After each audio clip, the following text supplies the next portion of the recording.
Hello guys, welcome back to my channel. ചൈനയിൽ HMPV virus പൊട്ടിപ്പുറപ്പെട്ടതായി കുറച്ചു ദിവസങ്ങളിൽ സമൂഹ മാധ്യമങ്ങൾ വഴി പ്രചരിച്ചിരുന്നു. ആശുപത്രികൾ രോഗബാധിതരാൽ നിറഞ്ഞുവെന്നും COVID-19 സമാനമായ സ്ഥിതിവിശേഷങ്ങൾ തുടരുന്നുവെന്നും അതോടൊപ്പം വന്ന വാർത്തകളാണ്. എന്നാൽ HMPVയെ പേടിക്കേണ്ടതുണ്ടോ? എന്താണ് HMPV? HMPV അഥവാ ഹ്യൂമൺ മെറ്റാനോമോ വൈറസ് 2001 നെതർലൻഡിലാണ് ആദ്യമായി HMPV കണ്ടെത്തിയത്. ഈ രോഗം ഏകദേശം ജലദോഷത്തിന് സമാനമായ രോഗാവസ്ഥ ആണെങ്കിൽ പോലും ചിലപ്പോൾ ഗുരുതരമായ ശ്വാസകോശ അണുബാധകളായ ബ്രോങ്കൈറ്റിസ്, ന്യൂമോണിയ എന്നിവയ്ക്കും കാരണമാവാം. ഇനി എന്തെല്ലാമാണ് HMPVയുടെ രോഗലക്ഷണങ്ങൾ എന്ന് നോക്കാം.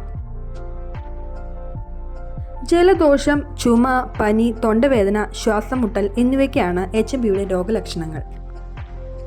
അടുത്ത സംശയമാണ് ഈ രോഗസാധ്യത കൂടുതൽ ആർക്കാണുള്ളതെന്ന്. 10 വയസ്സിന് താഴെയുള്ള ചെറിയ കുട്ടികൾ, 60 വയസ്സിന് മുകളിലുള്ള പ്രായമായ വ്യക്തികൾ, രോഗപ്രതിരോധ ശേഷി കുറവുള്ളവർ എന്നിവർക്കാണ് രോഗസാധ്യത കൂടുതൽ. എങ്ങനെയെല്ലാമാണ് HMPVയെ പ്രതിരോധിക്കേണ്ടത് എന്ന് നോക്കാം. രോഗസാധ്യത തടയാൻ സോപ്പും വെള്ളവും ഉപയോഗിച്ച് ഇടയ്ക്കിടെ കൈകൾ നന്നായി കഴുകുക. ശ്വാസകോശ സംബന്ധമായ രോഗമുള്ളവരും രോഗസാധ്യത ഉള്ളവരും മാസ്ക് ധരിക്കുക. ചുമയ്ക്കുമ്പോഴും തുമ്മുമ്പോഴും ടവലുകൾ ഉപയോഗിക്കുക. ശ്വാസകോശ സംബന്ധമായ അസുഖമുണ്ടെങ്കിൽ മറ്റുള്ളവരിൽ നിന്നും അകന്നു നിൽക്കുക. കഴുകാത്ത കൈകൾ കൊണ്ട് കണ്ണ്, മൂക്ക്, വായ എന്നിവ തൊടുന്നത് ഒഴിവാക്കുക. ഇതുവരെയും HMPV വൈറസിനെതിരെ വാക്സിനുകളോ ആന്റിവൈറൽ തെറാപ്പികളോ കണ്ടുപിടിച്ചിട്ടില്ല.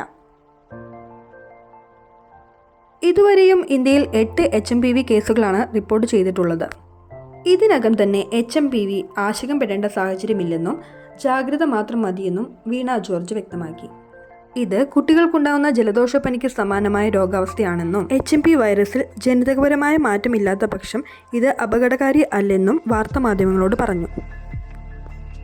അതുപോലെ തന്നെ ചൈനയിലേത് എന്ന് പറഞ്ഞ് പ്രചരിക്കുന്ന വാർത്തകളും തെറ്റായ പ്രചാരണങ്ങളും ഔദ്യോഗികമായി സ്ഥിരീകരിച്ചിട്ടില്ലെന്നും അടിയന്തരാവസ്ഥ പ്രഖ്യാപിച്ചിട്ടില്ലെന്നും മാധ്യമങ്ങൾ വ്യക്തമാക്കി.